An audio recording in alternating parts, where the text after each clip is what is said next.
son superiores al 90%. Entonces la paciente hizo un curso evolutivo natural de una hemorragia por aneurisma roto, que no lo pudieron ver en la tomografía, pero que corresponde clínica y claramente a una paciente que murió por una hemorragia cerebral por eventualmente un aneurisma roto. Eso de eventual, doctor, porque usted nos dice que en el 80% de los casos ese tipo de lesión, ese tipo de sangrado corresponde a un aneurisma. En el otro 20% es otro tipo de lesión. Otro tipo de malformación vascular, que puede ser una malformación arteriovenosa. Decía usted también un golpe severo, una caída de altura. Claro, ¿no? pero eso tiene otra configuración. Pero a eso iba en pregunta, porque mientras revisaban si es que era un aneurisma, la primera prueba decía que no, la segunda tampoco. ¿No se dieron cuenta que la señora tenía otro tipo de lesiones también? Claro, entonces ahí va la parte en la que uno tiene que ponerse en el lugar de lo que es creíble o no. Para que una persona sufra un trauma tan violento como para tener hemorragia subaracnoidea por trauma, hay indicadores en la superficie de tu cuerpo que te hacen sospechar de la violencia de la agresión. Ejemplo, si usted se cae de un cuarto piso, va a venir con el cráneo partido, con un chichón en la cabeza enorme, con una lesión en la cara, en el cráneo, de alta energía. O sea, si ustedes comprometen mucho más. Pero no hubo una caída, hubo lo que se supone ha revelado, en todo caso ha quedado en evidencia, es en la necropsia posterior, luego de exhumado el cadáver. 90 días después. Claro, eso es también algo sobre lo que quería preguntar. En esa necropsia lo que se evidencia es una serie de lesiones producto de golpes, aparentemente. Ya, a ver. Lo primero que quiero aclarar es que se ha hecho un escarnio tremendo de mis colegas. Y yo soy médico y pertenezco a una hermandad médica que es a nivel mundial. Y lo que han hecho con mis colegas es terrible, es injusto, y nadie va a resarcir el daño moral que les han hecho a estos pobres doctores que han hecho bien, porque yo hubiera hecho lo mismo. Yo he manejado un programa nacional de neurocirugía vascular durante 10 años enseñando para la universidad justamente a hacer lo que hicieron ellos, y ellos hicieron bien. Así que esa es una cosa que quisiera aclarar, porque para que no progrese la conversación sin que eso quede claro. ¿Qué es lo que hicieron? Lo que hicieron fue lo correcto: hacer la tomografía, hacer la angiotomografía y observar a la paciente mientras se repitiera el examen a los 10 o 15 días después para confirmar o no la presencia de un aneurisma. Pero no se podía tener una intervención rápida, inmediata, diciendo haya o no haya aneurisma, ¿qué debo hacer? Lo que pasa es que cuando uno tiene una hemorragia subaracnoidea y no encuentra aneurisma, uno no puede abrirle la cabeza a alguien alegremente a ver qué encuentro. Tenemos que documentar dónde está anatómicamente, porque hasta para escoger el acceso quirúrgico uno tiene que saber dónde está. Cuidado. Entonces, cuando no se encuentra, hay que observar al paciente y repetir el examen a los 10 o 15 días después. Entonces, lo que ellos hicieron estaba bien. Lamentablemente, ella empezó a deteriorarse, porque uno de los riesgos de tener un aneurisma roto es que el aneurisma puede resangrar, y cuando resangran la mortalidad es altísima. Yo, doctor, aquí entiendo que si es que el cuadro que traía la señora era el que usted describe, los médicos siguieron el protocolo, eso está claro. Sin embargo, un médico no solo mira un lunar, digamos, ¿no es cierto? Entonces, obviamente el médico no es un detective, pero mientras hace todo, es tan sencillo como decir, ojo, la señora tiene lesiones claras, llame pues a la policía. Yo supongo que debe haber un protocolo para eso también. Entonces, yo entiendo que ellos se tienen que encargar del aneurisma o de lo que tiene en la cabeza. Pero si tienen lesiones obvias... Nosotros tenemos que ponernos en un plan bien científico del asunto. La señora llegó a una emergencia a un hospital público, primero, donde fue vista en la emergencia por varios médicos encargados de la emergencia. Y a ninguno de ellos le pareció que esta persona había sufrido traumas externos que le pudieran causar la muerte. Ejemplo, como dice que dicen, hubo una lesión atlanto-occipital, o sea, entre la cabeza y el cuello, que después le produjo la muerte. Nos vamos a poner en caso de que sea verdad. Cuando eso sucede, usted se muere en ese momento o tiene una lesión neurológica tan grave que no puede llegar caminando ni conversando a una clínica. De acuerdo, pero entonces usted dice que pertenece a un gremio mundial de médicos. Claro. Sospecho que incluyen a los forenses.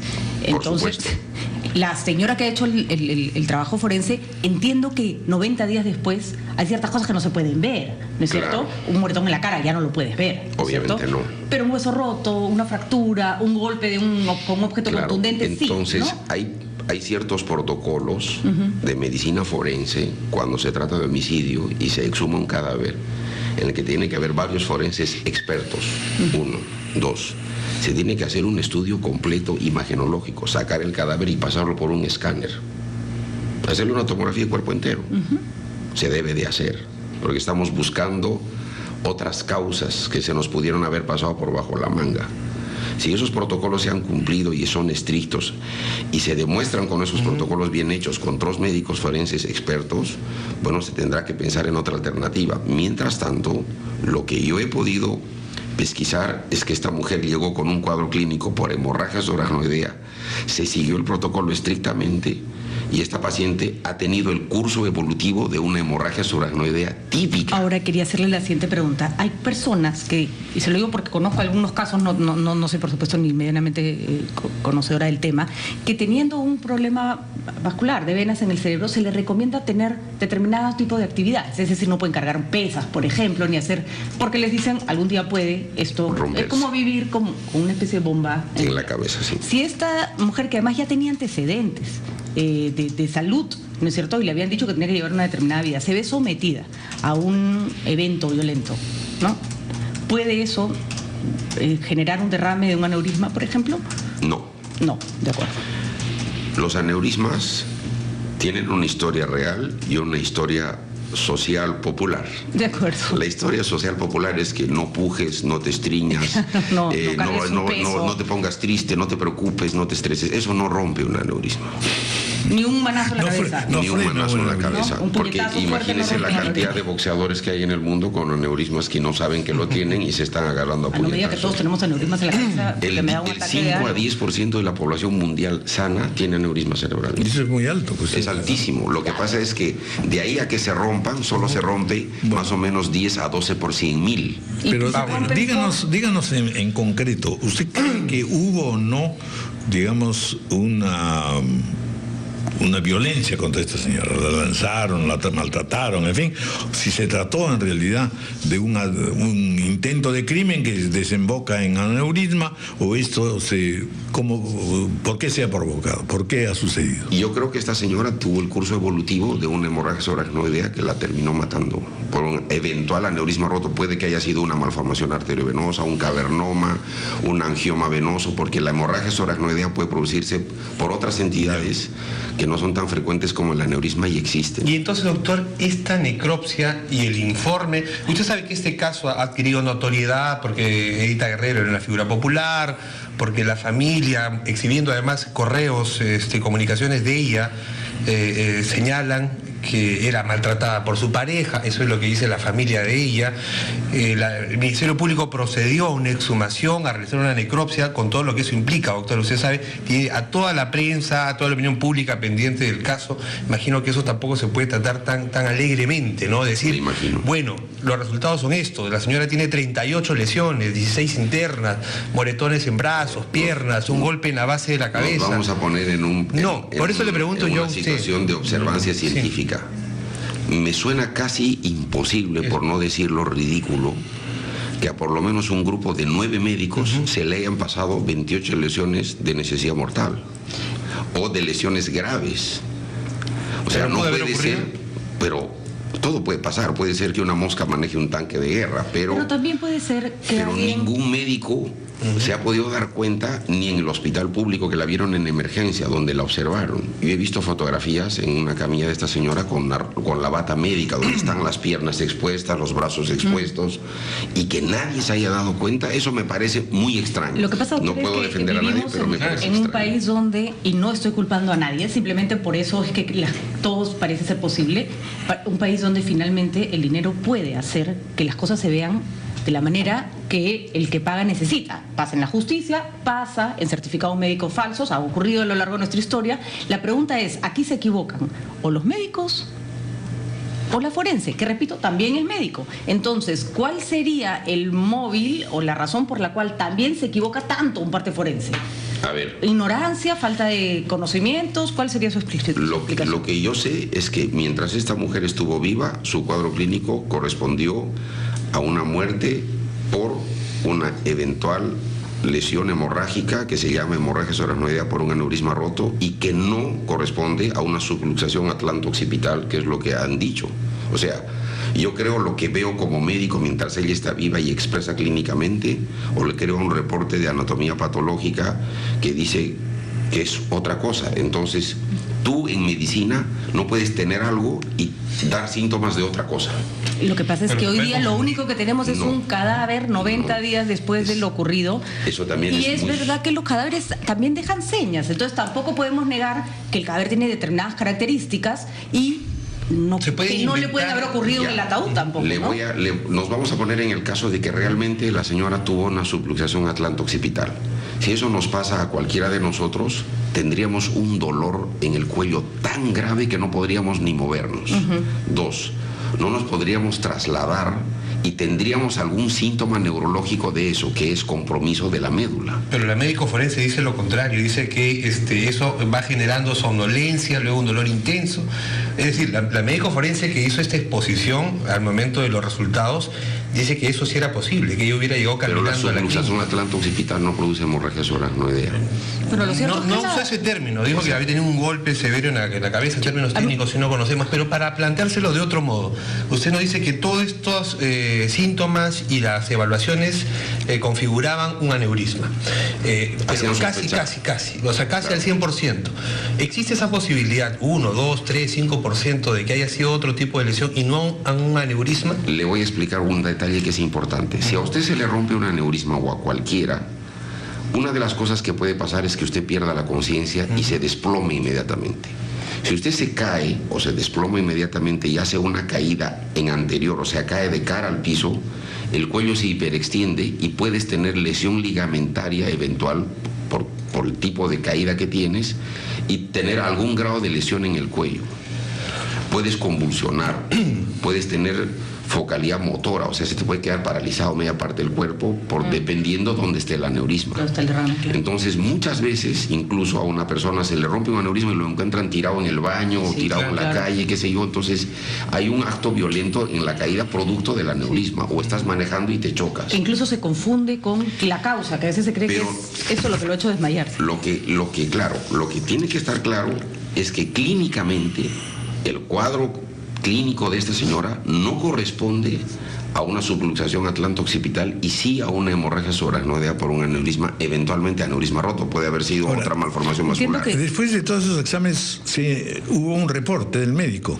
Claro. Los médicos reportaron la historia clínica y de hecho por lo que he visto en la televisión es que incluso en el acta de difusión dice hemorragia subaracnoidea que produce hipertensión endocraniana y eso finalmente te mata, que es lo que mata cuando tienes un aneurisma cerebral. Ahora, cuando se desentierra el cadáver, pasa el tiempo, ¿qué es lo que se puede advertir? ¿Se puede corregir un diagnóstico de este tipo? ¿Vienen a otros elementos que se añaden? Yo no soy un experto en medicina forense, así que yo no puedo hablar con autoridad de los hallazgos de lo que vio el médico al que le creo, pero lo que no creo es que el cuadro clínico de esta paciente haya correspondido a una subluxación atlanto-occipital, que generó la muerte.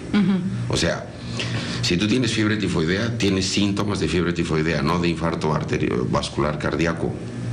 Ahora una pregunta, a esta señora le hicieron una tomografía para determinar dónde estaba y ahí no sale esta vértebra bendita que está luxada. Claro, ahí de hecho en la tomografía cuando haces el scanning, que es la primera foto que te toman cuando entras a un tomógrafo, se ve el cráneo y las primeras 5 a 6 vértebras cervicales. Pues ahí se acabó el misterio. Ahí tendría que haberse advertido. Si es que no había nada, no había nada. O sea, esa tomografía existe y en esa tomografía debería verse el desplazamiento de la cabeza respecto al cuello. Entonces no tendríamos ni por qué estar discutiendo, basta remitirse esa prueba. Esa tomografía debe ser en propiedad de los médicos, del centro que la vio. Yo no tengo...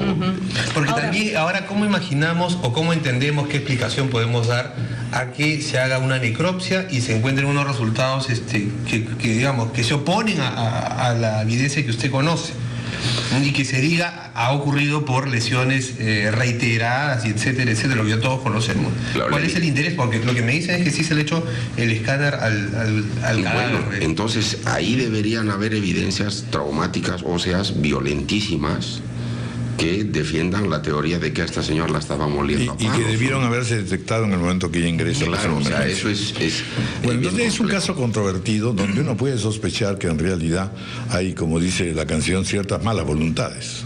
Que aquí alguien está interesado en que se sepan las cosas de otra manera. Pero mi obligación como moral, como médico y experto en esto, es que si veo que alguien se está equivocando, tengo que decirlo, sobre todo porque están haciendo escarnio de mis colegas. Sus colegas siguieron entonces el protocolo para sí, es lo que corresponde. Moralmente yo creo que ustedes harían exactamente lo mismo. Ahora, de todas formas, sí creo que también hay que tener cuidado con revivir estos casos tan mediáticos, porque al final, no digo que la señora no ameritara que se hiciera la exhumación del cadáver y se revisara, claro, pero tanta prensa esperando, ¿no?, determinado tipo de información, a veces también puede influir. Vivimos, ¿no?, en un país socialmente muy peculiar. Nos gusta el escandalete. Así es. Bueno. Y en realidad estamos hablando de una persona que tuvo una vida, ¿no? Sí, claro, y hay que respetarla, y tiene hijos, y etcétera. Gracias, doctor Alberto Treyes, por estos alcances. Quedo a sus órdenes. Una última más a propósito del escándalo. Pues la familia de, más bien el viudo, a quien algunos acusan de haber sido el causante de la muerte de Edita, dice, no, otra necropsia, ¿ya no procede, no procedería? No sé si legalmente eso... Pero médicamente ya van a encontrar algo más, ¿ya no? Claro, yo supongo que esta necropsia se ha hecho con estándares de rigor, digamos, de medicina forense muy estrictos. Deben haberse hecho estudios fotográficos, imagenológicos, suficiente información y documentación. Yo creo, ¿no? Yo creo que se deben haber agotado todos los estándares que exige una cosa así. Gracias, doctor. A sus órdenes. Buenos días. 8:41 de la mañana, una pausa.